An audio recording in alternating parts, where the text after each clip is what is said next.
Ebushama akwaba and found Bragana TV GH. Mesra will like, comment, subscribe, turn on notification also so that anytime you post a video with Sawia, Usambe Kebi. Ebusham for independence celebrations in India. Also, now we in Ghana independence. Because we independence of minds.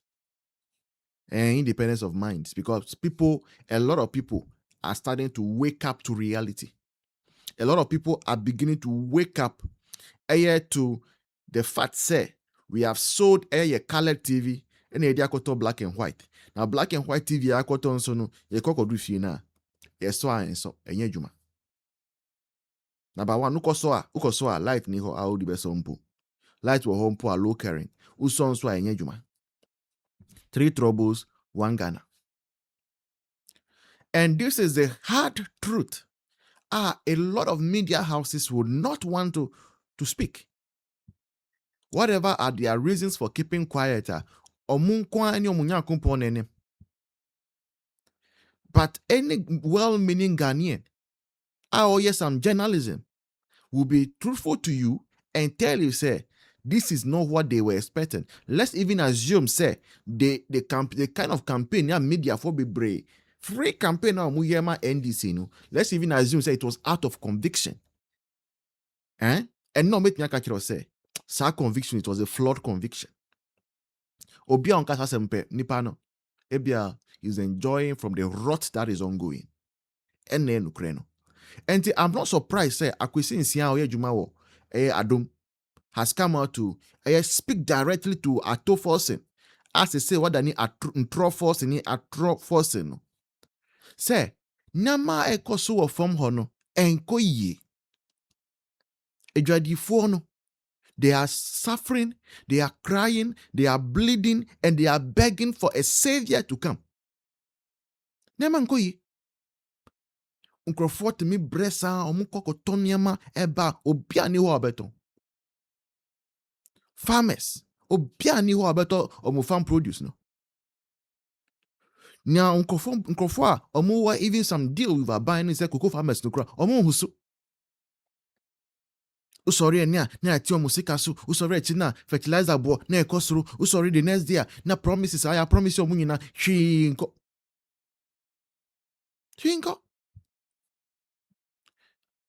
and Ato Forson is still working about, and because there are some robots a warp system nemewo online yetio amukase mu de mu nkona muko tu muko chantro se nyema eko yipe. Some celebrities be wa omu yefunti any Toyota Land Cruiser ni Prado omu jinti omu kanu krechere mu no. And they have managed to every time. No person mu fine tuning debate no online social media obi ko kanu krea no mu nyina wako nipa no so akwa atake nipa no in their nabes. That is a kind of my they say yewo dani nyama na mu ye no adani communist inferior tactics. That's what they are using. Guerrilla warfare tactics. Now, we be a person who they kind of approach any techniques are buying we using. Who they call Homeland, America for TV series be season 5. Echo Bayer from season 5 on from Bayer episode 9, 10, 11, 12. Koneko you understand how this NDC for omu a media campaigns, any propaganda machinery, how it works. Now I am mobile, and it's sad. Very, very much sad. So we as a mind, we have decided this law under this government. Because trajectory was so where we were headed. And let me make us answer way. Dr. Kasi Ato Forson. Well, you have a free as Minister of Finance, Nabuxum Guamuni at the Kaiwo. Not your phone Kaiwo. Dr. Ato Forson. One you have a free Akonyasu as Ghana's Minister of Finance. No, Nabuxum Guam the Kaiwo, not your phone Kaiwo. A Kamajita for me, I can never call you with them. And call ye. Ubejuma neman koye ade to nkoye sika ne be di gan away aban so was spending aban so sika ne waiti yes spending ye twa kan ekwa hefa ene se dwom kohwe adwere fo sabone ma ho saa ene mo sabo saa ne de atena saa ye to ba ko me ese bi na waso na okọ ne baby enkoye o enkoye na mo ndi si fo na ka na mo di atem no man ka se me ye mu bi na nya nwanwa se unya akonya kenkan the late professor kosi offense kosi motwe report ni bia se ya na sate party ni opposition na ya se ehoro mpanifo party ni opposition na mpanifo mu abem aye komwaso a yesi ye menka no na party fana kasa hyase ehoro mo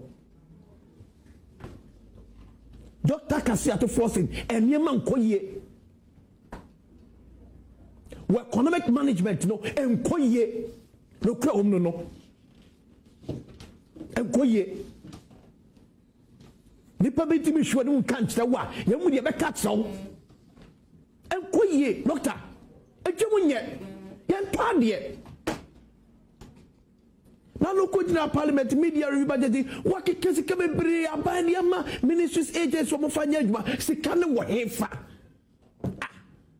enya fe ne eba Ghana wo enkane pa ne trevi kokku akuafo kraka o fili wo krom enkane pa no ye twa contractors ka o fili wo krom ene ye twa contractors ka ba man forces ka ni wo botom enkoye ye de be ka kire wo na the average Ghanaian no on kasa bebre Ghana no to ba no of course na adwan ba be say ya man for no ka wontie ten kose e wo ni trim Dr. Ato Forson, Minister of Finance and Economic Planning, Mr. Minister enkoye onko fa twa wo cha ne kan kwanche wa enkoye hey kanye hey His Excellency John Dramani Mahama wo de munti asem ni ana we nurse ni ana we ojuma nipa wo ye ejuma ye betimi aboa onu esidan na debia bosombia yetua oka ne ate okakra oboa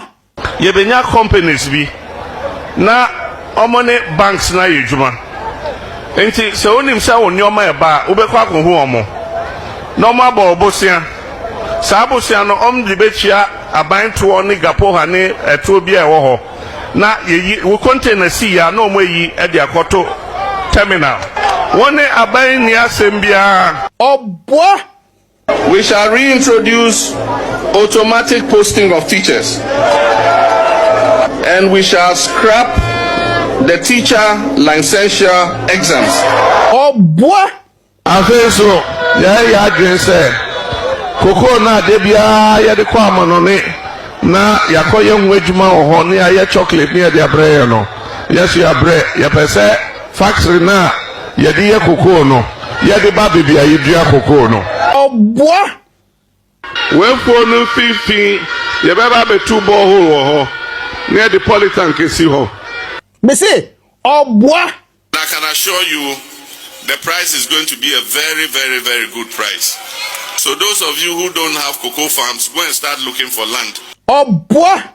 In the first 120 days, we'll provide the seed money upfront for the Women's Development Bank. Oboa.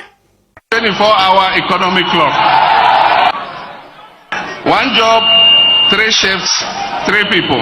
Obiabe Didi. And you know, One of the things we'll do when we come back into office is to complete the 200 community day schools that we began. Oboa. The Agenda 111 hospitals they are building, I'll continue and finish them. Oboa. You see, so we have videos now. And yama ordina no bobo so na makomako 10. Baku kura ni we wetima deliver. And somehow kind of opposition no. Baku kura ni we wetima deliver. It is easy to make promises in opposition. Ghana for so yantini antina say misani say why is he going to get the money to deliver all those promises? And yet GBBA D hook, line and sinker. It turned out to be say and yama oka nyina no baku kura ni we wetima ye. Also be 2 boreholes. Ewo cocoa farms ama kuafo te se ukoya ubi obo na te se what the tank yasim ubi na u spray koko so na u busu ogu ase na koko na so loto ohu bi krada sa papa we na tena kroma so the AI ebetu galamsa ase wo krom ha okan ya na mu se man no something is wrong ene me no ka say ezu aseche de bia sisi am no ka say automatic postings are oka so be ya man nurses any teachers no wantimi anye oboa 24-hour economy operation 133 one job 3 shift 3 people and I wahi atonsuom wantimi anye kasa ayamframa ukasa opposition dede yapen obedi akonya wantimi nya hwe okoya okotena ase edini 4 years ekotena afie 8 years no a obaka kire se wasua ne oma no se wansua hwe ono ene ose obetu kokko buom na kokofo no mani beje enti ya brantie na wo Ghana ha ko ne koji asase ne ko kokko no obetu kokko buom afi ba bia na dankwa kufa do dikoduye no 3100 no ena me ne mukasai watimi anfa ose anya oyo wati kokko no so afi 3100 e de ba 2500 sa papa we ena so be Ghana yie no wasi oba within 120 days obema sika boom enyam na mekan yo no an kan was 120 days obema sika boom seed capital ama mo dia starting women's bank emma beko ho akogi sika e dia koyo mbodwa dia koyo mu business emma kra nko ho ye enam ne mukasai aka na ndc enya 2 years in power next year 2027 election year menya sure say obetima tena say bibia women's bank no ye hu ba bia branch ba kokura wo ye ni ba bi kra o start no enso num dwa oso ba within 120 days sab mahamai ena America na asem kire mu no osaka che se oba nana de nankwa kufado ageda 111 hospitals of start year osinu oba oso dohr oba completely na ama necessary backlog agufia omo pa adwuma ye no oba form nyina adwuma ama mo nyina akoya adwuma e wa ageda 111 num mumisa iseseleси John Dramani Mahama se oba ye no oko 2 years ni ageda 111 mu die hin ena oso wa ye awie none of them inti se yete ha ni ekasa ni eka his excellency John Dramani Mahama he's not consistent, he cannot take decisions onu ankasa na tro e wo ni book o tro ya o launch no e wo Russia my first coup d'etat oso ono his excellency John Dramani Mahama o ya indecisive ontumi decide odwea ensiso ono na kan nyam na meka ono na tro no book mu oso o ya indecisive e wo ni first coup d'etat book o tro ya o launch no Russia no enti sa okonya president a onu ankasa ajatum e wo nakoma mu se o ya indecisive a